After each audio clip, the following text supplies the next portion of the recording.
એક સાચો બનેલો પ્રસંગ તમને વર્ણવું. ઘણા વર્ષો પહેલા રાજકોટની વાત છે. એક બહુ જ સારું ધનાઢ્ય પરિવાર, સત્સંગ સાથે પણ સારી રીતે જોડાયેલું. એમાં એક વ્યક્તિ 30 વર્ષની એમની ઉંમર, તમાકુની આદત, દિવસમાં 5, 7, 10 મસાલા ખાતા હશે. અમે સંતો એમને વાત કરી, એમના પરિવારજનો, એમના મોટા ભાઈ, એમના પિતાશ્રી બધા એમને વાત કરી, પણ એ મૂકે નહીં. બધાએ કીધું કોઈક દિવસ કેન્સર થઈ જશે ને તો રોતા પણ નહીં આવડે. એક દિવસ સવારે બ્રશ કરતા હતા ને લોહીની ઉલટી થઈ. ગભરાઈ ગયા, તાત્કાલિક ડોક્ટર પાસે ગયા. ફેમિલી ડોક્ટરે કીધું કે આ કંઈક સમથિંગ સિરિયસ, તમે ઓન્કોલોજીસ્ટ પાસે જાઓ. એટલે ઓન્કોલોજીસ્ટ એટલે કે કેન્સર સ્પેશિયાલિસ્ટ પાસે ગયા. એમને કીધું કે કેન્સર લાગે છે, તમે તાત્કાલિક મુંબઈ જાઓ. ત્યાંથી ફ્લાઇટ લઈને મુંબઈ ગયા અને ત્યાં ડિટેલ રિપોર્ટ કઢાવ્યા તો કહ્યું કે અન્નનળીનું કેન્સર છે, 4th સ્ટેજમાં છે અને તમારી પાસે મહિનો છે મેક્સિમમ. 30 વર્ષની ઉંમર, 3 નાની દીકરીઓ. આ 1998ની સાલની હું વાત કરું છું. એ વખતે એમણે બોમ્બે હોસ્પિટલમાં ઓન્કોલોજીસ્ટના ટેબલ ઉપર 25 લાખ રૂપિયા કેશ મૂક્યા કે ડૉક્ટર, આ મારા તરફથી તમને ભેટ. હવે તમે વ્યવસ્થાઓ શરૂ કરો. ચાર્ટર્ડ ફ્લાઇટમાં ડૉક્ટરોને લંડનથી બોલાવવા હોય, મારે ચાર્ટર્ડ ફ્લાઇટમાં જવાનું હોય, જે કરો એ મને બચાવો. ત્યારે ડૉક્ટરે 25 લાખ રૂપિયા કેશ એમના હાથમાં પાછા આપી દીધા કે તમારી પાસે મહિનો છે, દુનિયાનો કોઈ ડૉક્ટર તમને બચાવી નહીં શકે, આનું કંઈક દાન પૂન કરી લેવું હોય તો કરી લેજો. એ પાછા રાજકોટ આવ્યા ત્યારે ઘરે દિવાલ સાથે માથા પછાડતા હતા. એમના પરિવારજનો, એમના મોટા ભાઈને, એ લોકોએ અમને સંતોને ફોન કર્યો. અમે સંતો ગયા, અમને જોઈને એમને માથા પછાડ્યા, દિવાલ સાથે અમે માન પકડી રાખ્યા કે સ્વામી, મેં મારી જિંદગી કેવી ખોઈ નાખી.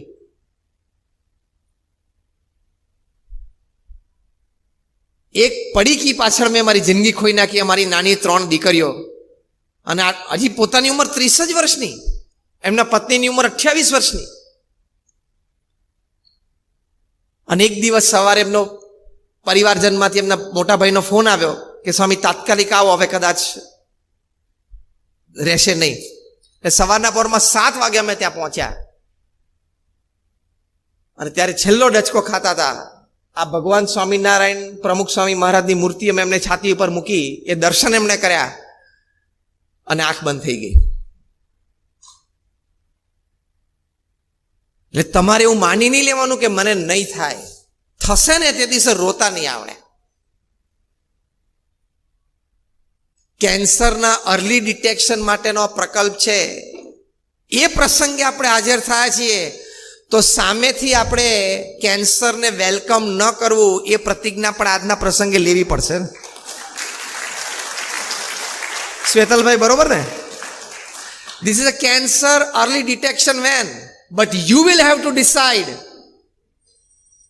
તમારે નક્કી કરવું પડશે કે મારે આને નોતરવું નથી. તમારામાંથી ઘણા બધા 2 હાથ પોળા કરીને કેન્સરને ક્યારે જલ્દી આવે ભેટીને મારા ઘરમાં એને બેસાડું, એની માટેની તમારી પૂર્ણ તૈયારીઓ છે. ખબર તમને? ખબર પડે છે શું બોલું છું? આ 6 પ્રકારના કેન્સર આ વેનમાં ડિટેક્ટ થશે. એમાં એક માઉથ કેન્સર છે. એ તમે રોજ ગુલાબ જાંબુ ખાવ છો ને એના લીધે થાય છે. શેના લીધે થાય છે? તમાકુ ચ્યુ કરો છો અથવા સિગરેટ પીવો છો. હું તમને કોઈને હાથ ઊંચા કરવાનું નહીં કહું, I don't want to make you embarrassed. પણ તમને આશ્ચર્ય થશે, ખાલી ભારતમાં, આપણા દેશની વાત કરું છું, આપણા દેશમાં દર કલાકે 82 લોકો ટબેકો રિલેટેડ કેન્સરથી મૃત્યુ પામે છે. દર કલાકે. બીજા બધા કેન્સરથી કદાચ મૃત્યુ બીજા પામતા હશે, પણ ખાલી તમાકુ સંબંધિત કેન્સરથી દર કલાકે 82 જણા.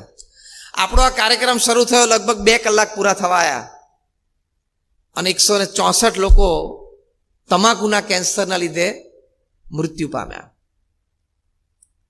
એટલે કે રોજના 2000 લોકો ભારતમાં તમાકુના કેન્સરથી મૃત્યુ પામે છે.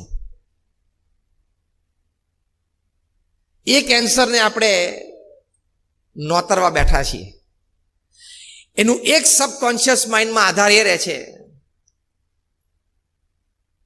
કે હવે 10,000 જણા તમાકુ ખાય છે, એમાંથી 2-5% થાય છે. અને સબકોન્શિયસ માઇન્ડમાં શું છે હું એ 2-5% નથી જ, બસ. એવું તને કોણે લખી આપ્યું છે? બીજું, મારી બાજુમાં પેલા જસકાકા રહે છે ને, એ 13 વર્ષના હતા ને ત્યારથી તમાકુ ખાય છે અને આજે 25 તમાકુના માવા ખાય છે. આજે એમને 70 વર્ષ થયા, 57 વર્ષથી 25 માવા ખાય છે. એને કાંઈ નથી થયું તો મને ક્યાં થશે? આ પણ એક સબકોન્શિયસ માઇન્ડમાં વિચાર રહે છે. પણ એ સમજી રાખવાનું કે દરેકની બ્લડની રિએક્શન સિસ્ટમ જુદી હોય. 50 વર્ષ સુધી રોજના 50 માવા ખાતા હોય તો ન પણ થાય, અને તમે 2 માવા ખાતા હોય તો 5 વર્ષે લાગી પણ જાય. આ રેન્જ છે આખી મોટી. હવે એ રેન્જમાં તમે ક્યાં છો કેવી રીતે ખબર પડશે?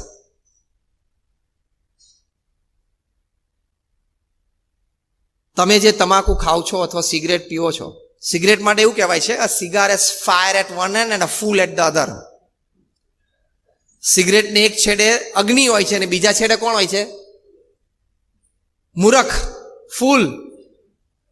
લખે છે કે cigarette smoking is injurious to health, કે સિગરેટ છે એ તમને તમારા સ્વાસ્થ્ય માટે હાનિકારક છે, તોય તમે પીવો છો. હું તમને એક સરસ હની આપું, ધારો કે મધ આપું, અને કહું કે અંદર છે ને કોબરાનું નાનું એક ટીપું ઝેરનું મેં નાખેલું છે, પણ તું ચિંતા ના કરીશ, તું આ રોજ એક ચમચી પીશ ને તોય તને 30-40 વર્ષ સુધી વાંધો નહીં આવે, તોય તમે એ મધ પીવો. તો આ એ જ લખેલું છે. એટલે જે સિગરેટ પીવે છે ને તમાકુ ખાય છે એના જેવો પૃથ્વી ઉપર કોઈ મૂર્ખ માણસ નહીં. જે સિગરેટ પીતો હોય ને તમાકુ ખાતો હોય અથવા દારૂ પીતો હોય, આ પ્રાંતમાં દારૂનો યોગ પણ બહુ છે બધાને. એમાંથી લીવર સિરોસિસ થાય છે અને એના પણ બધા પ્રશ્ન છે. તમારામાંથી જે સિગરેટ પીવે છે અથવા તમાકુ ખાય છે અથવા દારૂ પીવે છે, એની ઉપર મારે એક આરોપ નાખવો છે. હા, તમારે બધાની પરવાનગી હોય તો એક આરોપ નાખવું. બોલો, હાથ ઊંચો કરીને મને પરવાનગી આપો.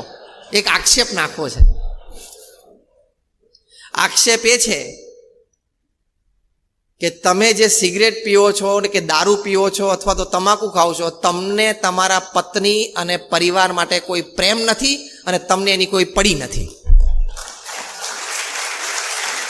મેં આક્ષેપ નાખ્યો, હવે મને ખોટો સાબિત કરો. હવે મને ખોટો સાબિત કરો. કોઈનામાં હિંમત હોય તો, આર્ગ્યુમેન્ટ કોઈની પાસે હોય તો.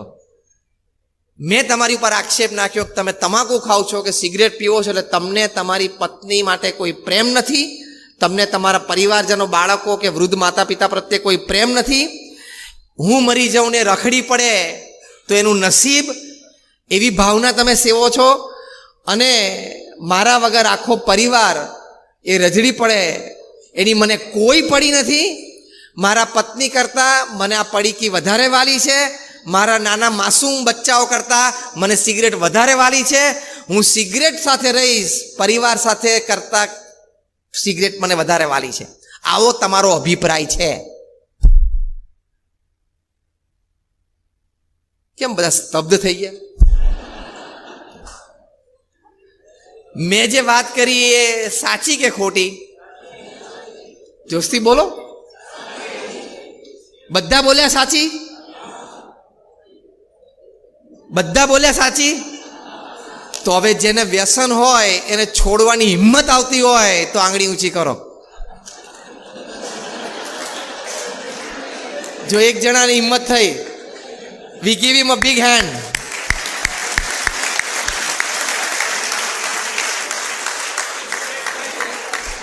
આ બીજા પ્રેસિડેન્ટ નરેશભાઈ પોતે રોટરી ક્લબના, અભિનંદન. હજો બાજુમાંથી પાણી આપી દીધું હાથમાં, પ્રતિજ્ઞા લઈ લીધી. મૂકી દો, જળ નીચે મૂકી દો, બસ અમે પ્રાર્થના કરી લીધી. કારણ કે મેં આક્ષેપ મૂક્યો છે તમારી ઉપર. તમે તમાકુ ખાઓ છો એટલે તમને તમારી પત્ની પ્રત્યે પ્રેમ નથી, તમારા સંતાનો પ્રત્યે પ્રેમ નથી, તમને એની પડી જ નથી. You are not a family man. તમને મોઢા ઉપર કહું છું, તમે ખાઓ છો. You are not a family man જો તમે તમાકુ ખાતા હોય તો. ઝાટકો વાગતો હશે. પણ તમે સંતને બોલાવ્યા છે એટલે અમે તો સાચી વાત કરવાના. અમારે તમારી પાસેથી કોઈ સ્વાર્થ નથી. અમે બોલવાનો રૂપિયો નથી લેતા. BAPS ના કોઈ સંત પાસે બેંક એકાઉન્ટ નથી. BAPS ના કોઈ સંત પૈસાને અડતા નથી. અમે ભૂલથી ક્યાંક પૈસા પડે ને હાથ અડી જાય તો અમારે 25 વખત ધોવા પડે. એટલે we don't touch money, we don't keep money, we don't have money. This is for your good. તમારા સારા માટે અમે તમને કહીએ છીએ. એટલે તમને પાછું એવું ના થાય કે હવે તો સરસ સેવાઓ ઉપલબ્ધ થઈ ગઈ છે,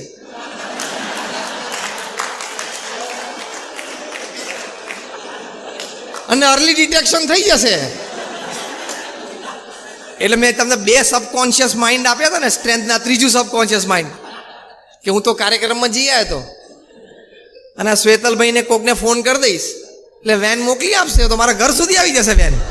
હવે તો you have cancer detection unit at your home, at your home step. તમને ઘરમાં આવી ગઈ છે. એટલે હવે આપણે 5ના બદલે 10 પડીકી ખાવ ને શું ફેર પડે છે?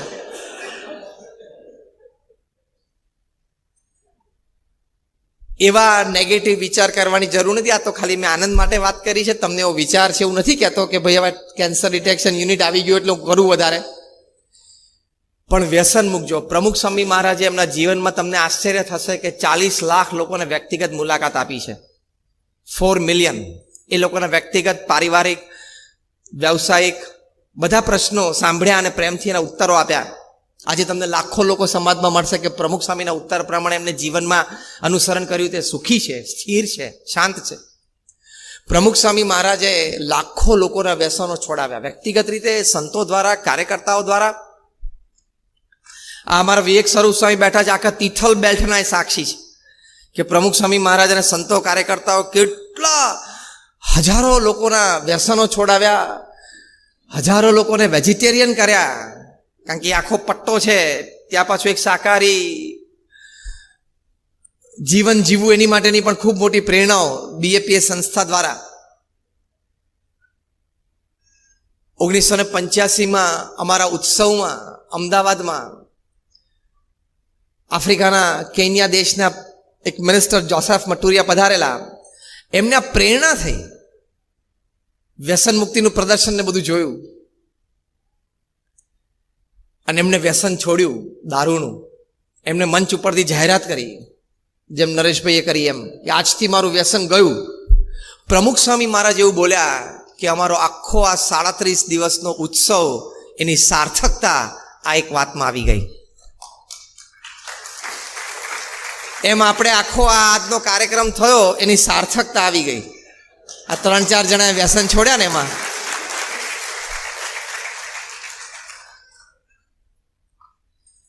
સાથે સાથે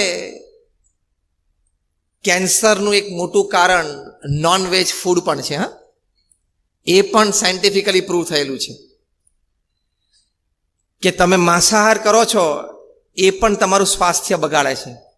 તમે જોજો, સૌથી વધારે પેટના રોગોના દર્દીઓ હશે ને, એમાં 90% માંસાહારી લોકો હશે. તમે કુદરતી શાંતિથી વિચાર કરો કે ભગવાને આપણી સિસ્ટમ માંસાહાર માટે બનાવી જ નથી. જે માંસાહાર કરતા હોય ને એને નખ લાંબા હોય, એના દાંત મોટા હોય, બેમાંથી એકેય આપણે છે નહીં. એના ઇન્ટેસ્ટાઇનમાં જે ડાયજેસ્ટિવ જ્યુસીસ પ્રોડ્યુસ થાય, જે ખોરાકને પચાવે, તે બહુ જ એસિડિક હોય, કારણ કે એને તો માંસને પચાવવાનું ને.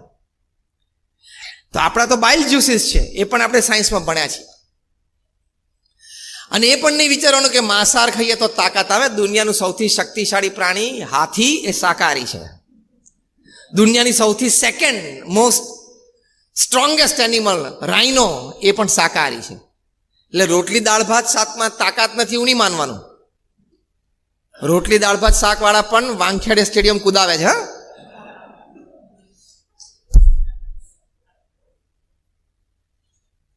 એટલે vegetarianism should be a way of life. વેજીટેરિયનિઝમથી સાત્વિક મતિ રહે છે, વેજીટેરિયનિઝમથી સાત્વિક બુદ્ધિ રહે છે, વેજીટેરિયનિઝમથી સાત્વિક વિચારધારા રહે છે, તમને સેવાની ભાવના રહે, મદદ કરવાની ભાવના રહે. આ બધી જ વાત એ શાકાહારી ભોજનમાં એની સાત્વિકતામાં રહેલી છે.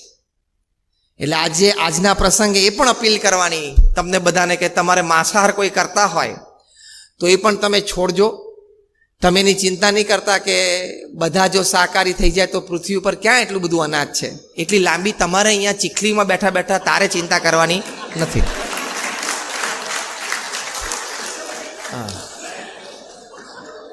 ઘણાને એવી ચિંતા થાય. એક જણા એક વખત હવે વ્યસન મુક્તિની વાત કરતા એક જણાએ મને પ્રવચન પછી મંચ ઉપર આવીને કીધું, સ્વામી તમે વાત કરો છો કે વ્યસનથી કેન્સર થાય છે, તો વ્યસન નથી કરતા નથી થતું? મેં કહ્યું થાય છે ને, તો પછી એવું એમણે પૂછ્યું. પછી મેં એને પ્રશ્ન પૂછ્યો કે ઘરમાં આખો પરિવાર એ કોઈ પ્રસંગે બહાર જાય અને તાળું મુખ્ય દરવાજે વાસીને જાય તો તાળું તોડીને પણ ચોરી નથી થતી? તો કે થાય છે ને. મેં કોઈ એનો મતલબ એમ કે તાળા ખુલ્લા રાખવાના, ચોરી નસીબમાં થશે, ભલે ખુલ્લું રહ્યું એવું કરીને જાઓ છો? કે તાળા બંધ, તાળા મારેલા હોય છે તોય તૂટે છે ને ચોરી થાય, તો ખુલ્લું રાખો નસીબમાં છે થશે. એમ તમે એમ કહો નસીબમાં છે કેન્સર થશે, ખાવ ને તો વહેલું થાય, પેલી જેમ ચોરી વહેલી થાય એમાં વહેલું થાય. 1991માં ત્યાં અમે કલ્ચરલ ફેસ્ટિવલ ઓફ ઇન્ડિયા અમેરિકામાં ઉજવ્યો હતો. તેમાં એક પ્રદર્શન રાખેલું, બ્યુટીફુલ બોર્ડરલેસ વર્લ્ડ. એ પ્રદર્શન અંતર્ગત એક આ વેજીટેરિયનિઝમનો સ્પોટ હતો. એમાં બહુ જ સરસ એક ઇમોશનલ આર્ગ્યુમેન્ટ અમે મૂકેલી. તમે ખાલી એવી એક કલ્પના કરો કે કદાચ કોઈ સુપર હ્યુમન રેસ હોત બીજા કોઈ પ્લેનેટ ઉપર, અને એ લોકો પાસે એવી સુપર હ્યુમન રેસ એટલે કોઈ એવી વાત કે શક્તિ હોત કે ગમે ત્યારે સ્વીપ ઇન થાય, આપણા પૃથ્વી ઉપર આવી જાય, અને તમે તમારા નાના નાના બાલ બચ્ચા સાથે ભોજન લેતા હોય, ટીવી જોતા હોય, બારીમાંથી હાથ નાખીને તમારા 2 બચ્ચાને લઈ જાય અને તમારી સામે આમ કાચા ને કાચા ખાવા માંડે તો તમને કેવું લાગે?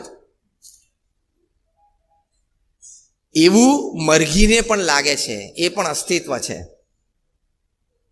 એવું મરઘીને પણ લાગે છે કે મારા ઈંડા લઈ જાય છે, મારા બચ્ચા લઈ જાય છે, એને પણ લાગણી છે. અને પશુઓમાં કેટલી બધી લાગણી હોય છે.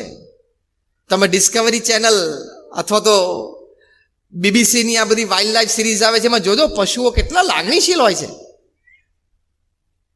હવે એ લાગણી તમે દુભાવો પછી તમને હાઈ લાગે કે ના લાગે? લાગે જ. એ કર્મ બહુ ભયંકર લાગે તમને. તમને એમ લાગે કે આમ ધંધામાં કેમ જામતું નથી? તમને એમ લાગે ઘરમાં 1-2 જણાની તબિયત કેમ બગડેલી જ રહે છે? તમને એમ લાગે કે આ દીકરાને દીકરાની બહુને ઝઘડા કેમ ચાલ્યા કરે છે? પણ this is the circle of karma. You disturb somebody's family, the karma will disturb your family. તમે એક મરઘીના પરિવારને ડિસ્ટર્બ કર્યો, એ કર્મ ફરતું ફરતું તમારી પાસે આવશે, તમારું પરિવાર પણ ડિસ્ટર્બ થશે જ. આ કર્મનો સિદ્ધાંત છે. એટલે એનાથી પણ આ નોનવેજથી પણ કેન્સર થાય છે એમ સમજીને પણ તમે દૂર કરજો. નોનવેજ ફૂડ્સથી આવો એક કર્મ પણ તમને લાગે છે સમજીને પણ નોનવેજ ફૂડ દૂર કરજો. નોનવેજ ફૂડથી કેન્સર સિવાય બીજા ઘણા બધા રોગ થાય છે, એનાથી પણ તમે દૂર, એને એ સમજીને પણ તમે દૂર કરજો. શુદ્ધ અને પવિત્ર જીવન જીવવું એ મનુષ્યનું કર્તવ્ય છે. પ્રમુખ સ્વામી મહારાજને એક વખત અમદાવાદમાં એક IAS થનાર યુવાને પૂછ્યું કે જીવનના અંતે મૃત્યુ નિશ્ચિત છે તો જીવન જીવવાનો હેતુ શું છે? પ્રમુખ સ્વામી મહારાજ એનો બહુ સુંદર ઉત્તર આપ્યો. પહેલી વાત કરી કે પોતાની સાંસારિક જવાબદારીઓ બરોબર નિભાવવી. જીવન જીવવાના હેતુમાં પ્રમુખ સ્વામી મહારાજે 5 વાત બતાવી કે પોતાની સાંસારિક જવાબદારીઓ બરોબર નિભાવી. બીજી વાત આ બતાવી કે શાસ્ત્ર પ્રમાણે પવિત્ર જીવન જીવવું, નિર્વ્યસની પવિત્ર જીવન જીવવું, શાકાહારી રહેવું, અને પોતાના વ્યવસાય પ્રામાણિકપણે કરવા. ત્રીજી વાત આ કરી જે આજનો પ્રસંગ છે કે અન્યને મદદરૂપ થવું, નિસ્વાર્થ ભાવે જે કંઈ જેનાથી થઈ શકે જેટલું થઈ શકે. જેમ પરિમલભાઈએ વાત કરી કે આપણે મદદ 2 રીતે કરી શકીએ છીએ, ફિઝિકલ અને ફિનાન્શિયલ. એક વાક્ય તમે બોલ્યા હતા. તો આપણાથી જે કંઈ મદદરૂપ થઈ શકે અને મદદરૂપ થવું, એ વાત પ્રમુખ સ્વામી મહારાજે ત્રીજી કરી હતી, જીવન જીવવાનો હેતુ. ચોથી વાત કરી હતી કે પોતાના આત્માનું કલ્યાણ કરવું, અને 5મી વાત કરી હતી ભગવાન પ્રત્યે શ્રદ્ધા અને ભક્તિ દ્રઢ કરવા. તો આ જીવન જીવવાનો હેતુ છે. મેં તમને બીજો અને ત્રીજો મુદ્દો સમજાવી દીધો. 5 મુદ્દા જે પ્રમુખ સ્વામી મહારાજે કયા, જીવન જીવવાનો હેતુ, સાંસારિક જવાબદારીઓ બરોબર નિભાવવી, શાસ્ત્રો પ્રમાણે પવિત્ર જીવન જીવવું અને વ્યવસાય પ્રામાણિકપણે કરવા, અન્યને મદદરૂપ થવાનો પ્રયત્ન કરવો, પોતાના આત્માનું કલ્યાણ કરવું અને ભગવાન પ્રત્યે શ્રદ્ધા અને ભક્તિ દ્રઢ કરવા. આ 5 થાય એટલે તમારો જીવન જીવવાનો હેતુ સ્પષ્ટ થાય. એક સર્વે પ્રમાણે 22% of the people upon this earth are rudderless. એટલે શું, 22% પ્રજાને ખબર જ નથી કે મારો દિવસ ને મારું અઠવાડિયું મારો મહિનો કેવી રીતે જાય છે. બસ ઉઠે ને હરે ફરે ને ખાઈ પીવે ને કર્યા કરે ને આંજી પાછો ટીવી જોઈને પાન મસાલા ખાઈને બીડીઓ પીને સુઈ જાય. 22% પ્રજા તો આમને આમ જતી રહે છે પૃથ્વી પરથી. તમને ખબર છે રોજ 1.5 લાખ પૃથ્વી પરથી જાય છે. 24 કલાક એટલે ઓલમોસ્ટ 86,200 સેકન્ડ, એમાં 1.5 લાખ લોકો પૃથ્વી પરથી જાય છે. દર 2 સેકન્ડને પૃથ્વી પરથી 3 લોકો જાય છે. આપણે પ્રસંગ શરૂ કર્યો ને 2 કલાક જેવું થયું ધારો કે, તો તમે ગણો કે 120 મિનિટ થઈ. 120 મિનિટ એટલે 12 6 72 એટલે લગભગ 7200 સેકન્ડ થઈ. 10,000 જતા રહ્યા. અને ભગવાનની ઈચ્છા હોય અને કાલનો આખો દિવસનું ફૂલ કોન્સન્ટ્રેશન નવસારી ચીખલી ઉપર મૂકી દેતો,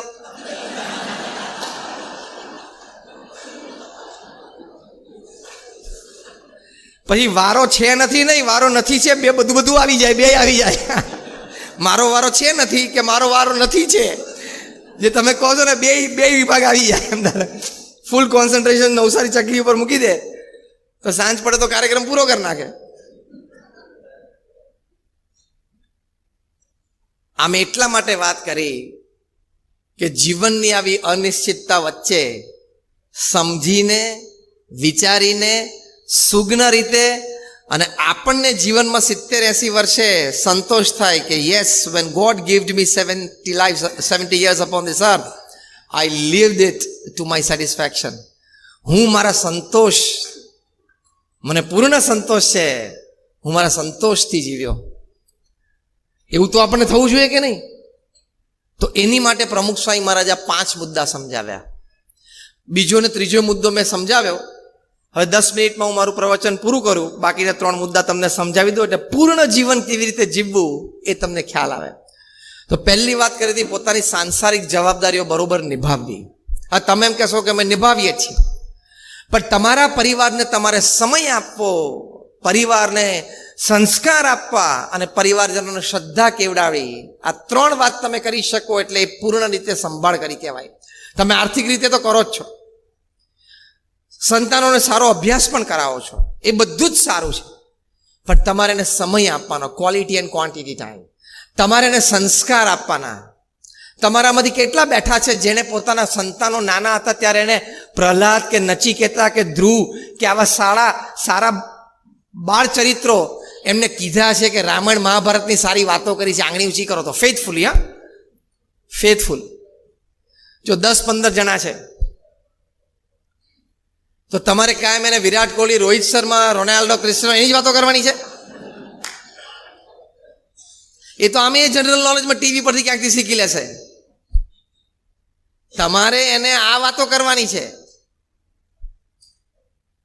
એને શ્રવણનું કેરેક્ટર નાનપણથી એના હૃદયમાં ઉતર્યું હશે ને તો એને ખબર પડશે કે મા બાપની સેવા કરવી જોઈએ. નહીં તો ઘરમાં મૂક્યા હશે તો ખબર નહીં પડે. એને શ્રવણનું કેરેક્ટર અંદર ઉતર્યું હશે નાનપણથી, કારણ કે નાનપણમાં આ વાતો એટલે કરવાની, નાનપણમાં બધી જીબી ફ્રી હોય, એની જીબી બધી ફ્રી હોય, એટલે જે અંદર ડેટા નાખો ને બધો એબ્ઝોર્બ થઈ જાય. તો તમે વૃદ્ધ હશો, એ યુવાન થશે ત્યારે તો કંઈક તમારા શરીર કોઈક દાડો તાવ આવ્યો હશે ને દુખતો હશે, પગ દબાવશે, બાકી ગળું છે જ, દાબી દેશે, ખબર એ નહીં પડે. કેટલા સારા પરિવારોમાં, મુંબઈનું એક બહુ ધનાઢ્ય પરિવાર, 20,000 કરોડનું ટર્નઓવર. તમે વિડીયો જોયો હશે થોડા વર્ષો પહેલા. દીકરાને વહીવટ સોંપ્યો. ધ કમ્પ્લીટ જેન્ટલમેન તો એની ટેગલાઈન હતી, પણ દીકરો કમ્પ્લીટ જેન્ટલમેન ના બન્યો. બાપને ઘરેથી કાઢી નેપેન્સી રોડ ઉપર એક 2 BHK ના ભાડે ફ્લેટમાં મૂકી દીધા. રોતા એમણે વિડીયો જાહેર કરેલી. તમારા પરિવારને તમે સંસ્કાર નહીં આપો, પ્રમુખ સ્વામી મહારાજ ઘણી વખત કહેતા કે તમે તમારા પરિવારજનોને સંસ્કાર નહીં આપો તો એક દિવસ સંપત્તિ અને સંતતિ બે ખોવાનો વારો આવશે. સંસ્કાર આપવા પડશે, વ્યસન મુક્તિથી માંડીને ભગવાનમાં શ્રદ્ધા સુધીના. એક સરસ પ્રસંગ તમારી સાથે શેર કરું. ભારતને બે સચિન તેંડુલકર મળવાના હતા, એના બદલે એક જ મળ્યા. એનું કારણ વ્યસન, એનું કારણ પરિવારમાં સંસ્કાર નહીં. જે બે વાત પ્રમુખ સ્વામી મહારાજ મુખ્ય કરતા. હું તમને એની સ્ટોરી કહું. સચિન તેંડુલકર જ્યારે એઝ અ ટીનેજર ત્યાં મુંબઈ જીમખાનામાં રમતા ત્યારે એમની સાથે એક એમનો મિત્ર હતા, એનું નામ અનિલ ગુરવ. બંનેના કોચ રમાકાંત અચરેકર. રમાકાંત અચરેકર સચિન તેંડુલકરને એમ કહેતા કે તારે સારી બેટિંગ શીખવી હોય ને તો અનિલ ગુરવ રમે છે ને, તું ઓબ્ઝર્વ કરવા માટે બેસ. અનિલ ગુરવની ઉંમર 14 વર્ષની હતી ત્યારે એમને બિરુદ મળેલું કે he is the Vivian Richards of Mumbai. મુંબઈના વિવ રિચર્ડ્સ છે, જે વેસ્ટ ઇન્ડિઝના મહાન બેટ્સમેન થઈ ગયા. અનિલ ગુરવનું સ્ટ્રોક પ્લે, કારણ કે આપણે સંજય ફાર્મમાં ઊભા છે ને, અહીંયા ક્રિકેટ ક્લબ છે અને ક્રિકેટ ગ્રાઉન્ડ છે, એટલે શ્વેતલબેન ગમશે થોડી ક્રિકેટનો એકાદ પ્રસંગ કહીએ તો. અનિલ ગુરવનું સ્ટ્રોક પ્લે, એનું ફૂટવર્ક અને સિલેક્શન ઓફ શોટ્સ અને એનું ગેપિંગ, ટાઈમિંગ એટલું અદ્ભુત હતું. સચિન તેંડુલકરે પોતે એમના જીવન ચરિત્રમાં લખ્યું છે કે એમને રમતા જોઈને it was a natural coaching for us. એમને રમતા જોવાને અમારી માટે કોચિંગ હતું. રમાકાંત અચરેકરે એક પત્રકાર પરિષદમાં કીધેલું કે મારી ટીમમાંથી, એટલે કે હું જેને કોચિંગ આપું છું એમાંથી સૌથી પહેલો વ્યક્તિ જો કોઈ ભારત માટે રમશે ને એ અનિલ ગુરવ રમશે. કોઈએ પૂછ્યું કે સચિન નહીં, તો કે સચિન રમશે ભારત માટે પણ પહેલા અનિલ ગુરવ રમશે. અનિલ ગુરવ પાસે એ વખતે ડબલ એસનું બેટ હતું, જે ક્રિકેટમાં બહુ સારું ગણાય, ડબલ એસ. સચિનને રોજ મન થતું હતું કે એક વાર મને આ બેટ જો વાપરવા આપે તો બહુ સારું, પણ માંગતા શરમ આવતી હતી. એટલે એમણે કોચને કીધું ને કોચે અનિલ ગુરવને કીધું, પણ કોચે સચિન સાથે શરત કરી કે આ બેટ હું તને તો જ અપાવું એક મેચ રમવા માટે કે તારે સેન્ચુરી કરવાની. સચિન કે હું આ બેટ આપો તો કરીશ. સચિન તેંડુલકરને જીવનમાં પહેલી વખત ડબલ એસનું બેટ વાપર્યું, અનિલ ગુરવનું વાપરેલું. આ અનિલ ગુરવના મોટા ભાઈને દારૂની આદત પડી અને ધીમે ધીમે મુંબઈની એક અંડરવર્લ્ડ ગેંગમાં એ જોડાયો. એના લીધે પોલીસની ઇન્ક્વાયરી ઘરે શરૂ થઈ અને અનિલ ગુરવના મધરને અને અનિલ ગુરવને ઇન્ક્વાયરી માટે પોલીસ સ્ટેશને બોલાવે. ઘણી વખત ત્યાં 2-3 કલાક બેસાડી રાખે. એની ઇફેક્ટ અનિલ ગુરવના માનસ ઉપર પડવા માંડી. એટલે પ્રેક્ટિસ સેશન છૂટવા માંડ્યા, અથવા તો પ્રેક્ટિસ સેશનમાં જાય તો એટલું કોન્સન્ટ્રેશન, ફોકસ ના આપી શકે. અને ધીમે ધીમે અનિલ ગુરવની જે ટેકનિક હતી એની ઉપર ઇફેક્ટ આવવા માંડી. પરિવારે એના મોટા ભાઈને ખૂબ સમજાવ્યા પણ એ દારૂની લત મૂકી ના શક્યા. ખૂબ સમજાવ્યા પણ આ બધી અંડરવર્લ્ડની જે કંઈ પ્રવૃત્તિઓ હોય એ પણ છોડી ના શક્યા. એની ઇફેક્ટ અનિલ ગુરવના માનસ ઉપર પડી. વારે વારે પોલીસ સ્ટેશને જવાનું, વારે વારે ઇન્ક્વાયરી આવે, વારે વારે જામીન તરીકે જવાનું, અને પ્રેક્ટિસ સેશન ચૂકતા ગયા. એમ કરતાં કરતાં ક્રિકેટથી દૂર થતા ગયા. એ ક્યારેય ભારત માટે ન રમી શક્યા. આજે જ્યારે હું આજના દિવસે તમને આ પ્રસંગ કહું છું ત્યારે આ અનિલ ગુરવ મુંબઈમાં નાલા સોપારામાં એક નાની 150 સ્ક્વેર ફીટની રૂમમાં રહે છે. આજે પણ એ આટલું મોટું કરિયર ચૂકી ગયા એટલે એ પણ સ્ટ્રેસમાંથી બહાર નથી આવી શક્યા. એ પણ દારૂના અઠંગી વ્યસની થઈ ગયા અને આખી પોતાનું કરિયર અને જીવન એ બરબાદ થઈ ગયું. એટલે તમારું વ્યસન તમારા પરિવારને બરબાદ કરી શકે છે. તમારું વ્યસન તમારા કોઈ પરિવારજન, તમારા સંતાનોના ભવિષ્યને બગાડી શકે છે. એટલે તમારે તમારા સંતાનોને સંસ્કાર આપવાના. તમે એકવાર તમારા સંતાનોને રોજ કેવું કે બેટા સિગરેટ ના પીવાય, તમાકુ ના ખવાય, એવું બોલો તો ખરા. પણ જો કે તમે પાછું ખાતા હોય કેવી રીતે, હિંમત કેવી રીતે આવે? તમે પોતે જ વ્યસન કરતા. એટલે આ સંસ્કાર એને આપવાના. અને આવા મહાન પાત્રોની એને વાતો કરવાની. Shravan, Prahlad, Nachiketa, Dhruv. It has power. 1991 જ્યારે મેં બ્યુટીફુલ બોર્ડરલેસ વર્લ્ડ એક્ઝિબિશન કર્યું, ત્યાં એક શ્રવણનું ડાયરામાં હતું. શ્રવણ એના માતા પિતાને કાવડો બેસાડીને ખભા ઉપર લઈને જાત્રાએ નીકળ્યા. તો ત્યાં બધા 5, 10, 15 જણાનું ગ્રુપ ભેગું થાય એટલે અમારા સ્પોર્ટ ગાઈડ છે એને આખી સ્ટોરી કે સમજાવે. તો એમાં એક મિડલસેક્સ કાઉન્ટી કોલેજના ગ્રાઉન્ડમાં એક્ઝિબિશન હતું. એના સેક્રેટરી હતા મિસ સિલ્વિયા. એ ગ્રુપમાં ઊભા હતા. એમણે આ શ્રવણની વાત સાંભળી એટલે એકદમ ઇમોશનલ થઈ ગયા અને રડવા માંડ્યા. એટલે અમારા સ્પોર્ટ ગાઈડે કીધું કે ma'am can I help you? તો કે નો પ્લીઝ લીવ મી અલોન. એમ કરીને દોડીને પાર્કિંગમાં ગયા અને ત્યાંથી એમની ગાડી લઈ અને સીધા ઘરડા ઘરમાં ગયા. અને ઘરડા ઘરમાં જઈને મા બાપને કીધું કે તમે ગાડીમાં બેસી જાઓ, તમારા કપડાં ને મેડિસિન હું લઈ લઉં છું. એટલે મા બાપને આશ્ચર્ય થયું કે આવું બને નહીં કોઈ દિવસ. તો કે આજથી તમે જીવો ત્યાં સુધી હું તમારી સેવા કરીશ. આઈ વિલ બી યોર શ્રવણ. એક અમેરિકન લેડી, એના શ્રવણનું પાત્ર જોઈને આટલી બધી પ્રેરણા મળી. તો આપણા તો બ્લડમાં ને જીન્સમાં ને ડીએનએમાં આપણી પરંપરામાં આ બધી વાતો છે, પણ તમારે જાગૃત કરવી પડે. અને એ એમના પેરેન્ટ્સને લઈને સીધા આપણા એક્ઝિબિશન સ્થળે આવ્યા. તે એક્ઝિબિશન સ્થળ ઉપર એમને બતાવ્યું કે આ પ્રસંગથી મને આ પ્રેરણા મળી છે. અને પછી તો 15, 17, 20 વર્ષ સુધી એમના મા બાપ જીવ્યા, ત્યાં સુધી ઘરે રાખીને એમણે સેવા કરી. તમે તમારા મા બાપને ઘરડા ઘરમાં મૂકી આવશો ને તો સેમ રૂમની ડુપ્લિકેટ ચાવી ખિસ્સામાં રાખી મૂકજો, 25 વર્ષ પછી કામમાં આવશે. કારણ કે તમારા સંતાનો જોઈ લીધું કે આપણે ગેલેરીમાંથી પેલું બિલ્ડિંગ દેખાય ને ત્યાં ઘરડા થાય ત્યારે મૂકી આવવાના. હમણાં મેં એક બહુ ઇમોશનલ કાર્ટૂન જોયું. ક્યાંકથી વોટ્સએપ પર ફરતા મારી પાસે આવ્યું. Very emotional, perhaps the most emotional cartoon I had ever seen. એટલે પિક્ચર રાધર. કે ઘરડા ઘરમાંથી એક રિસેપ્શનિસ્ટ લેડીએ ફોન કર્યો, હાથમાં ન્યૂઝપેપર હતા, અને ફોન કર્યો કોઈ વ્યક્તિને કે ભાઈ તમે એક એડવર્ટાઇઝમેન્ટ આપી છે આજે છાપામાં કે મારો કૂતરું ખોવાઈ ગયું છે અને 3 દિવસથી ઘરે નથી આવ્યું. તો કોઈને જો આ કૂતરાનો ફોટોગ્રાફ છે એડવર્ટાઇઝમેન્ટમાં મૂકેલો, કે કોઈ જોવો ક્યાંય પણ, તો તાત્કાલિક મને આ નંબર ઉપર ફોન કરો.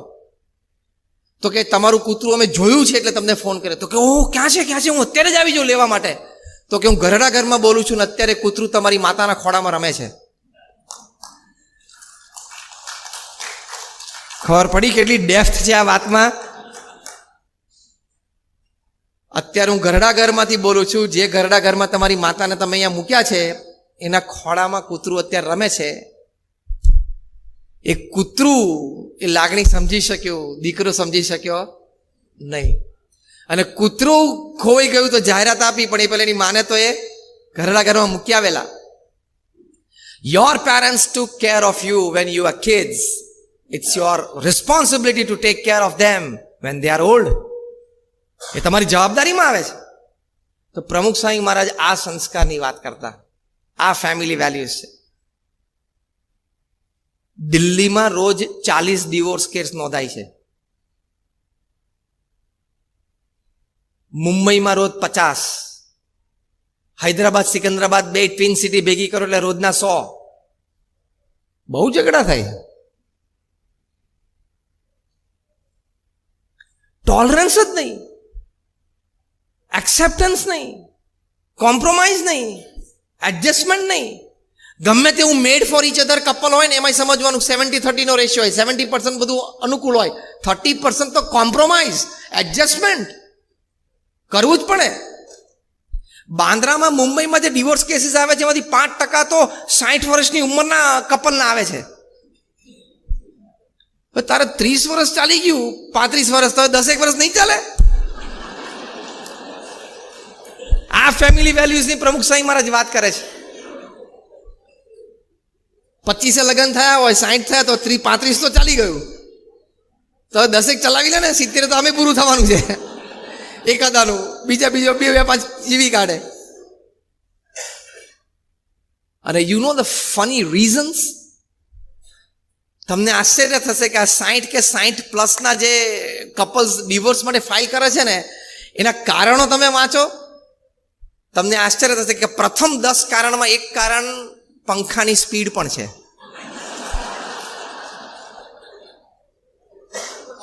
બીજું એક કારણ છે કે my husband doesn't have a good sense of dressing. એટલે 35 વર્ષ આવી ખબર પડી તને કે મારા હસબન્ડને ડ્રેસિંગ સેન્સ બરોબર નથી.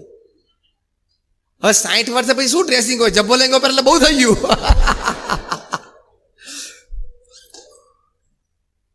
હવે આ પરિસ્થિતિ એટલે આપણે સાથે બેસવાનું, સંસ્કાર આપવાના. તો સંતાનો સાથેના તમારા સંબંધો, પતિ પત્ની તરીકેના તમારા સંબંધો અને વૃદ્ધ માતા પિતા સાથેના સંબંધો તમારા સારા જળવાય. ત્યાં સંપ રહેશે ને એટલે you have won the world. કારણ કે હાર્વર્ડ યુનિવર્સિટીએ લખ્યું, સર્વે કર્યો દુનિયાના 100 દેશોમાં, 1 લાખ પરિવારમાં 8 વર્ષ સુધી આ સર્વે ચાલ્યો.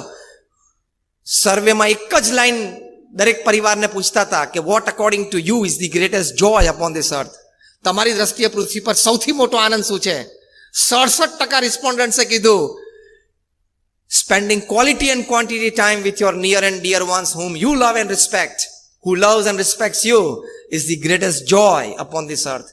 પૃથ્વી પર સૌથી મોટો આનંદ આ છે કે જે પરિવારજનો પ્રત્યે તમને પ્રેમ અને આદર છે અને એ પરિવારજનોને તમારા માટે પ્રેમ અને આદર છે, એની સાથે સમય વિતાવવો, આનંદ કરવો એ પૃથ્વી પર સૌથી મોટો આનંદ છે. પણ તમારે એટલી બધી ચિંતા દેશની છે ને, તમે જમતી વખતે પણ ડાબા હાથમાં ફોન રાખો છો. કારણ કે $5 ટ્રિલિયન ઇકોનોમી બને દેશની, એની બહુ મોટી જવાબદારી તો તમારી જ છે, ચીખલીવાળાની જ. તમે જમણા હાથમાં કોળિયો અને ડાબા હાથમાં ફોન હોય, એટલો બધો તમને ફોન પ્રિય છે. એટલે પછી એમાં પારિવારિક મૂલ્યો અને પારિવારિક સંસ્કાર ક્યાં આવવાના? ખબર ના હોય કે તમારા સંતાનો ક્યાં ફરતા હોય, શું કરતા હોય. જો ને અત્યારે મુંબઈમાં એક બહુ મોટી સેલિબ્રિટીનો છોકરો ખેલ નથી કરતો 2 દિવસથી, ક્રુઇઝ ઉપર. બોલો, ક્રુઇઝ ઉપર નાર્કોટિક્સ છે ને, ખેલ ચાલે છે ને મોટો, ખબર છે કે નહીં? કોઈ કંટ્રોલ જ ના હોય. કારણ કે સવારે એક આમ જાય, એક આમ જાય, એક આમ જાય, એક આમ જાય. તો એ તમારે ફેમિલી વેલ્યુઝ આપવા પડશે.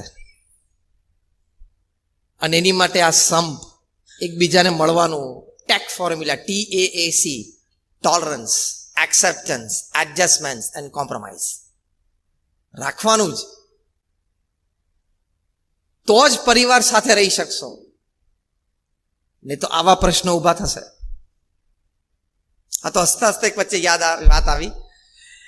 એક કિશોર એના પપ્પાને પૂછ્યું કે પપ્પા, ત્રેતા યુગમાં રામ ભગવાને એમના પિતાની વાત માની એટલે મહાન થયા. સતયુગમાં પ્રહલાદ એમના પિતાની વાત ન માની એટલે મહાન થયા. તો કળિયુગમાં મારે શું કરવાનું? મારે તમારી વાત માનવાની કે નહીં માનવાની? એટલે એના પપ્પાએ બહુ સુંદર જવાબ આપ્યો અનુભવથી કે બેટા, કળિયુગમાં મારે કે તારે મહાન થવું હશે ને તો આપણે બંને તારી મમ્મીની વાત માનવી પડશે.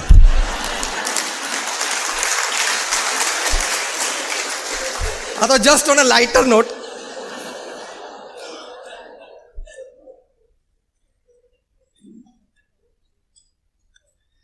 કારણ કે એક પતિ પત્નીને 50 વર્ષ લગ્ન જીવનના પૂરા થયા ને એટલે સારું ફંક્શન ઓર્ગેનાઇઝ કર્યું, ફ્રેન્ડ્સ અને રિલેટિવ્સ બધા કે 50th marriage anniversary, it's a big event. અને કપલ સ્ટેજ ઉપર બેઠા હતા, એમના બધા ફ્રેન્ડ્સ રિલેટિવ્સ બધા બેઠા હતા. It was wonderful going. અને બધા એક 2 મિનિટ માટે સ્ટેજ ઉપર આવે, પોતાનો કોઈ પર્સનલ એક સારો પ્રસંગ એક કપલ સાથે હોય તો શેર કરે, ભાઈ એક વખત અમે 10 વર્ષ પહેલા આ પ્રસંગે સાથે હતા, આનંદ કર્યો, અથવા કંઈક સેવા કરી, અથવા તો એમના જીવનનો કોઈ સદગુણ હોય કે મેં નજીકથી એમનું જીવન 30 વર્ષથી જોયું છે અને આવી એક સરસ વાત એમના જીવનમાં છે, વોટ એવર, બધા શેર. એટલે આનંદ ચાલતો હતો, માહોલ હતો આખો, 3 કલાક ચાલ્યો.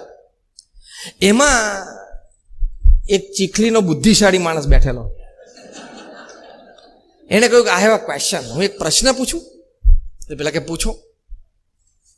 એટલે પૂછ્યું કે what is the secret of your 50 years of happy married life? 50 વર્ષનું સુખી લગ્ન જીવન. આગળ સુખી શબ્દ વાપરેલો, ખાલી લગ્ન જીવન નહીં. તો ઘણા ચાલી જતું હોય છે, પણ પાછું આગળ પેલું પ્રિફિક્સ ના લાગે. તો હસબન્ડને કીધું સિમ્પલ, 50 વર્ષનું સુખી લગ્ન જીવન જીવવું બહુ સિમ્પલ છે, બહુ સહેલું છે. એટલે બધાને બહુ આશ્ચર્ય થયું કે અમે લગ્ન કર્યા ત્યારે નક્કી કરેલું કે બધા ઇમ્પોર્ટન્ટ ડિસિઝન મારે લેવાના, અગત્યના, અને મારી વાઈફે હા જ પાડી દેવાની, માથાકૂટ જ નહીં કરવાની. અને ઓછા ઇમ્પોર્ટન્ટ હોય ને એ મારી વાઈફ લે અને હું કહું ભાઈ કર. તમે બધા મૌન થઈ ગયા એટલે તમને પણ આમ થતું તો હશે કે શું હશે નહીં. પછી બીજા ભાઈ બેઠા હતા, એ નવસારીના હતા. એને જરા વધારે ઇન્ટેલિજન્ટ પ્રશ્ન પૂછ્યો કે sir, if you don't mind, can you like list out what are the important decisions you took and less important your wife took. તમે લિસ્ટ આઉટ તો કરો કે અગત્યના નિર્ણય તમે લીધા અને વાઈફે આ પાડીને. તો કે અગત્યના નિર્ણયો જે મારે લેવાના હતા અને મારી વાઈફે હા પાડવાની હતી, અને ઓછા અગત્યના મારી વાઈફ લે અને હું હા પાડું. તો કે કયા? તો કે ઓછા અગત્યના નિર્ણયો જે મારે વાઈફે લેવાના હતા અને મારે હા પાડવાની હતી, એમાં કયું ઘર અમારે ખરીદવું, કઈ ગાડી લેવી, કયો ઇન્સ્યોરન્સ પોલિસી લેવી, છોકરાઓને કયા સ્કૂલમાં ભણવા મોકલવા, પિકનિકમાં ક્યાં જવું, કયા સંબંધી સાથે કેટલા ને કેવા સંબંધો રાખવા, અમારા ઘરમાં બધા ફેમિલી મેમ્બર છે કયા કપડાં ખરીદવા, કપડાનું બધું સિલેક્શન પણ એ જ કરે, કયા પ્રસંગે કોણે કયા કપડાં પહેરવા એ પણ એ જ નક્કી કરે, બધી તિજોરીઓની ચાવી એની પાસે હોય, પગાર લઈને મારે આપી દેવાનો, પછી એ ઘર ચલાવે. આવા બધા ઓછા અગત્યના નિર્ણયો હતા ને એ બધા એને લીધા મેં હા પાડી. એટલે હવે તમને વધારે આશ્ચર્ય થતું હશે કે હવે અગત્યના રહ્યા કયા તો પછી આ જેન્ટલમેનને લેવાના. એટલે કોઈ પૂછ્યું કે ભાઈ તો પછી હવે આમાંથી બીજા કયા અગત્યના નિર્ણયો રહ્યા? એટલે કે અગત્યના નિર્ણયો કે અમેરિકાએ ઈરાક સાથે યુદ્ધ કરવું જોઈએ કે નહીં. હું એમ કહું કે ના કરું, એટલે મારી પત્ની કે બરોબર છે, ચાપી લો, ના કરવું જોઈએ. એટલે જે વિશ્વવ્યાપી નિર્ણયો હતા ને એ મેં લીધા અને એમાં મારી પત્નીએ હા પાડી. અને જે અમારી 4 દિવાલીઓ વચ્ચેના જે નિર્ણયો હતા ને ઓછા અગત્યના એ એણે લીધા, એટલે મેં હા પાડી દીધી. તમે બધા હશે એટલે થોડુંક થોડુંક તો ચાલતું હશે, પણ ચલાવજો. It's a credit. જ્યાં પ્રેમ છે, સંબંધ છે અને લાઈફ ટાઈમ સાથે રહેવાનું છે, પતિ પત્ની, મા બાપ, દીકરા દીકરી બધા, ત્યાં થોડુંક ઝૂકી જેવું, નમતું કરવું. પ્રમુખ સાંઈ મારા 4 શબ્દ વાપરતા હતા: ખમવું, ઘસાવું, અનુકૂળ થવું અને મનગમતું મૂકવું. એમાં નાનપ નથી, પણ તમે તમારા અહમ કરતા સંબંધને વધારે અગત્યતા આપો છો એની સાબિતી છે. અહમ કરતા તમે સંબંધને વધારે માન્યતા આપી, પ્રાધાન્ય આપ્યું, મહત્વ આપ્યું, તો જ તમે ખમી શકો, અનુકૂળ થઈ શકો, મનગમતું મૂકી શકો. એ ક્રેડિટ છે. અને છેલ્લી વાત કરવાની જે પ્રમુખ સ્વામી મહારાજે કરી કે ભગવાન પ્રત્યેની શ્રદ્ધા અને ભક્તિ દ્રઢ કરવા, એનાથી પોતાનું આત્માનું કલ્યાણ થાય, તો એ પણ મનુષ્ય જીવનનું ફળ છે. જે આપણે અત્યારે આ સેવા કરીએ છીએ, સમાજ સેવા એ ઉત્તમ સેવા છે, જન સેવા એ પ્રભુ સેવા છે. સ્વામી વિવેકાનંદજી આપણને આ શીખવાડ્યું છે. પણ પ્રભુ સેવા ખાલી જન સેવા સુધી અટકતી નથી. આ પહેલું અને મોટું અગત્યનું પગથિયું છે. આનાથી આગળ શ્રીમદ ભાગવતમાં જે 9ધા ભક્તિની વાત લખી છે, ભગવાન પ્રત્યેની શ્રદ્ધા ભક્તિ, ત્યાં સુધી પણ પહોંચવાનું છે. જેમ હું તમને એક વાત તર્કથી સમજાવું. તમે એમ કહો કે મને ભાષા આવડે છે, તમે એમ કહો કે મને અંગ્રેજી ભાષા આવડે છે, તમને ABCD આલ્ફાબેટ 26 બોલતા આવડી ગયા એટલે ભાષા આવડી કહેવાય કે ના આવડી કહેવાય? મને કહો. જો હા પાડશો તો હું આર્ગ્યુમેન્ટ કરીશ, ના પાડશો તોય કરીશ. તમે એમ કહો કે મને ઇંગ્લિશ આવડે છે, તમને ABCD આવડતી હોય ને તો પણ ઇંગ્લિશ આવડ્યું કહેવાય. પણ છતાં એ ભાષા આવડી ના પણ કહેવાય ને, કારણ કે તમને જે શબ્દ પ્રયોગ નથી આવડતા, સ્પેલિંગ નથી આવડતા, શબ્દોને ગોઠવીને એક વાક્ય બનાવતા નથી આવડતું. એ બધું શીખવાનું ને. એટલે પહેલા ABCD શીખાય, પછી શબ્દો શીખાય, પછી શબ્દોની ગોઠવણી આવે, પછી વાક્યની રચના થાય, ગ્રામર શીખવું પડે, વ્યાકરણ. પછી તમે ભાષા લખી શકો, બોલી શકો અને સાંભળીને સમજી શકો. એ ત્રણેય વાત આવે ત્યારે તમે ભાષા શીખ્યા કહેવાય. એમ ભગવાન પ્રત્યેની શ્રદ્ધા ભક્તિ નું પ્રથમ મોટું પગથિયું એ જન સેવા છે. પછી આગળ આગળ ભગવાન પ્રત્યેની શ્રદ્ધા, ભક્તિ, નિષ્ઠા, એ પણ એને આ પાછળના પગથિયા છે. તો આપણે ત્યાં સુધી પણ પહોંચવું છે.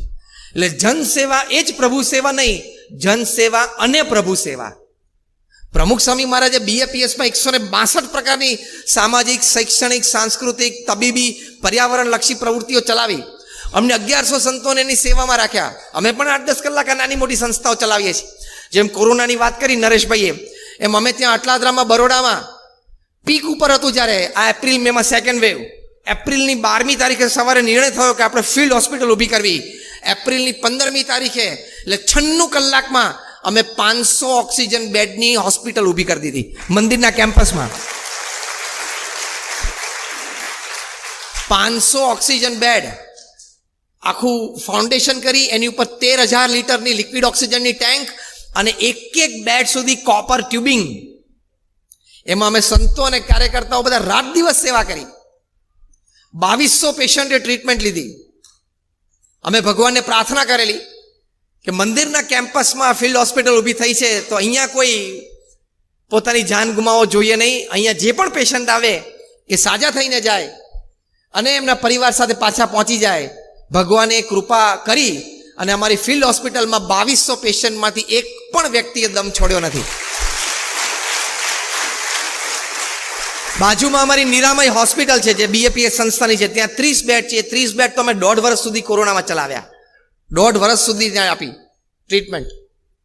આ બધા પેશન્ટ, એના સગાવાલા, ડોક્ટર્સ, પેરામેડિકલ સ્ટાફને 3 ટાઈમનું જમવાનું મંદિર તરફથી અમે આપતા. સવારે 11 વાગે કંઈ ફ્રૂટ, સાંજે 4 વાગે ટી, કોફી, કુકીઝ, બિસ્કિટ્સ આપતા હતા.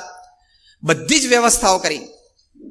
પણ સાથે સાથે એ હોસ્પિટલમાં સવાર સાંજ ઓડિયો સ્પીકર સિસ્ટમ ઉપર ભગવાનના નામ સ્મરણની ધૂન પણ વાગે. આરતીના સમયે આરતી પણ થાય. આ સાયન્ટિફિકલી પ્રૂવ છે. જેટલા ડોક્ટર્સ બેઠા હશે ને ખબર પડશે કે spirituality has power to heal. અધ્યાત્મમાં તમારા રોગને નાબૂદ કરવાની શક્તિ છે. મ્યુઝિકમાં પણ છે, મેડિટેશનમાં છે, તો અધ્યાત્મમાં તો હોય જ ને. એટલે આપણે બંનેનું કોમ્બિનેશન જોઈએ છે. વિજ્ઞાન આપણને સ્વસ્થ મનુષ્ય આપે છે, અધ્યાત્મ આપણને સ્વસ્થ માનવતા આપે છે. આપણે બેય જોઈએ છે.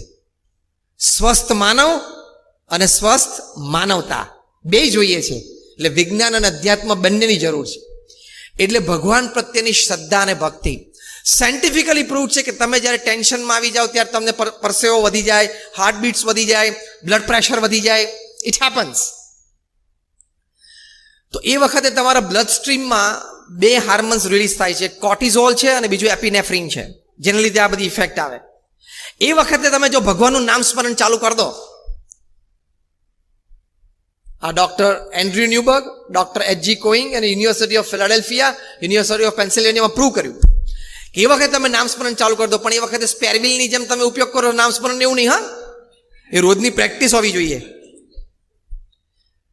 તો એ વખતે તમારા બ્લડ સ્ટ્રીમમાં એન્ડોફિન નામનું એક હાર્મોન રિલીઝ થાય છે. એ એન્ડોફિન છે એ આ કોર્ટિઝોલ અને એપિનેફ્રિન આ બંને હાર્મોનની ઇફેક્ટને, એના પ્રભાવને દબાવે અને તમને જરા આમ કામનેસ, કુલનેસ, સ્ટેબિલિટી એનો તમને અનુભવ થવા માંડે. તો નામ સ્મરણમાં તાકાત છે કે તમારા હાર્મોન સિક્રેશન ચાલુ કરી દે. આવા નાના મોટા 50,000 રિસર્ચ પેપર વૈજ્ઞાનિકોએ ધર્મ બાબતના, અધ્યાત્મ બાબતના, પ્રાર્થના, નામ સ્મરણ, મેડિટેશન, મંદિરે દર્શન, સંતોનો સમાગમ, શસ્ત્રાસ્ત્રનું વાંચન, એવા 50,000 રિસર્ચ પેપર તૈયાર કર્યા છે. ધર્મના લોકોએ નહીં, હા, વિજ્ઞાનના લોકોએ. એટલે એ પણ વાત સાચી છે. એટલે તમારે તમારા સંતાનોને સંસ્કારમાં આ ભગવાનની શ્રદ્ધા પણ શીખવાડવાની.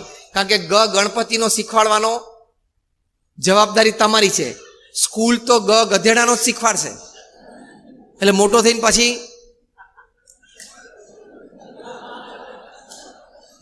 અને તમે ગણપતિનો શીખવાડો ને. ધારો કે સ્કૂલમાં તમે કહો કે ગણપતિનો, એટલે ઘણા બધા સમાજના પ્રવાહો ઊભા થાય કે તમે તો ભણતરનું ભગવીકરણ કરો છો, તમને તો બિન સાંપ્રદાયિકની અર્થ જ ખબર નથી. બિન સાંપ્રદાયિકની વ્યાખ્યા જ આપણે ખોટી કરી નાખી. બિન સાંપ્રદાયિકતા એટલે કોઈ ધર્મ નહીં. બિન સાંપ્રદાયિકતા એટલે બધા ધર્મ સારા અને સાચા છે. અને બધા દેશો બિન સાંપ્રદાયિકતામાં માને છે, છતાં પોતાનો ધર્મ બરોબર પકડી રાખે છે. ઇંગ્લેન્ડ જેવા દેશમાં કાયદો પસાર થયો છે કે ઇંગ્લેન્ડની ધરતી ઉપર ભણતો કોઈ પણ છોકરો હોય, કોઈ પણ વિદ્યાર્થી હોય, એ ધોરણ 12 સુધી એને ઇંગ્લેન્ડનો જ ઇતિહાસ ભણાવવાનો, યુરોપનો નહીં, રશિયાનો નહીં, એશિયાનો નહીં, અમેરિકાનો નહીં. કેમ? તો કે દેશ પ્રત્યેની અસ્મિતા જાગે. પછી કોલેજમાં ગયા પછી એને કોર્સ લેવો તો લઈ શકે, ભાઈ યુરોપિયન હિસ્ટ્રી ભણે, બીજો હિસ્ટ્રી ભણે. 12મા ધોરણ સુધી એને બ્રિટિશ હિસ્ટ્રી જ ભણવાનો. આ કાયદો બિલ આપણે પસાર કરવા જઈએ તો અહીંયા કેટલું તંત્ર ઊભું થાય કે તમે તો ભગવીકરણ કરો છો, પણ દેશની અસ્મિતા તો હોવી જોઈએ ને. પણ ચિંતા નથી, આપણા માનનીય પ્રધાનમંત્રીશ્રીએ નેશનલ એજ્યુકેશન પોલિસીમાં NEP 2020માં મૂકી દીધું છે, એટલે આ થશે. અત્યારે તમે કોઈ પણ એરપોર્ટ ઉપર જાઓ તો દરેક એરપોર્ટ ઉપર તમે સિક્યુરિટી ક્લિયર કરો એટલે સ્ક્રીન ઉપર દેશભક્તો અને આઝાદીની લડત લીધી હોય એ બધાના ઇતિહાસ સ્ક્રીન ઉપર આવે છે. આપણે તો નામ જ નથી સાંભળ્યા આ લોકોના. બોલો, આપણે મુખ્ય 10-15 નામ ખબર છે, એવા એવા લોકોના નામ છે, એવા એવાના ઇતિહાસ છે. અત્યારે અમે એક જગ્યા અમે એ વાંચ્યો એક જણાનો ઇતિહાસ, ઓરિસ્સાની એક વ્યક્તિનો 12 વર્ષનો છોકરો એને અંગ્રેજોને જે હંફાયા છે એનો ઇતિહાસ સ્ક્રીન ઉપર અમે હમણાં મુંબઈ એરપોર્ટ ઉપર વાંચ્યો. આવા તો કેટલા છે, એ આપણને ભણાવવામાં આવે. જેમાં આપણા પ્રધાનમંત્રીશ્રીએ કીધું કે ખાલી મોગલો ઉપરથી આવ્યા અને અંગ્રેજો આવ્યા એટલું જ આપણને ભણાવે છે. આપણે બધા ઇતિહાસમાં એટલું જ ભણી મોટા થયા છીએ. એ બહુ સિસ્ટમેટિક રીતે દેશને તોડવાની સિસ્ટમ છે. તો હવે આ નેશનલ એજ્યુકેશન પોલિસીમાં આ બધાની વાતો આવશે. 12 વર્ષના છોકરાને અંગ્રેજોએ ફાંસી ઉપર લટકાયો. ફાંસી ઉપર લટકતા લટકતા એ બોલતો હતો કે વંદે માતરમ, હું બીજો જન્મ લઈને તારી સામે લડીશ. 12 વર્ષના છોકરાની સ્પિરિટ. આ સંસ્કાર આપણે આપણા દેશને આપવાના છે. આપણા દેશ પાસે બધું જ છે. We are the youngest nation in the world. 540 million, 54 કરોડની ભારતની વસ્તી 35 થી નીચેની વર્ષની છે. શું ના થઈ શકે આપણાથી? બધું જ થઈ શકે. એટલે પહેલી વાત આપણે કરી સંપ, બીજી વાત આપણે કરી વ્યસન મુક્તિ, ત્રીજી વાત આપણે કરી શ્રદ્ધાથી આવી નાની મોટી સેવામાં જોડાવાનું, ચોથી વાત આપણે કરી પરિવારને સંસ્કાર આપવાના, પોતાની સાંસારિક જવાબદારીઓ બરોબર નિભાવવાની, અને છેલ્લી વાત કરી ભગવાન પ્રત્યેની શ્રદ્ધા અને ભક્તિ રાખવાના. તો તમને જીવનમાં સુખ, શાંતિ અને આનંદ રહેશે. અને મોર દેન ધેટ 70-80 વર્ષે તમે તમારી છાતી ઉપર હાથ મૂકીને આમ થપથપાવીને બોલી શકો કે યસ, મને ભગવાને 70-80 વર્ષનું જીવન આપ્યું તો હું પણ જીવન જીવ્યો. તો thank you very much for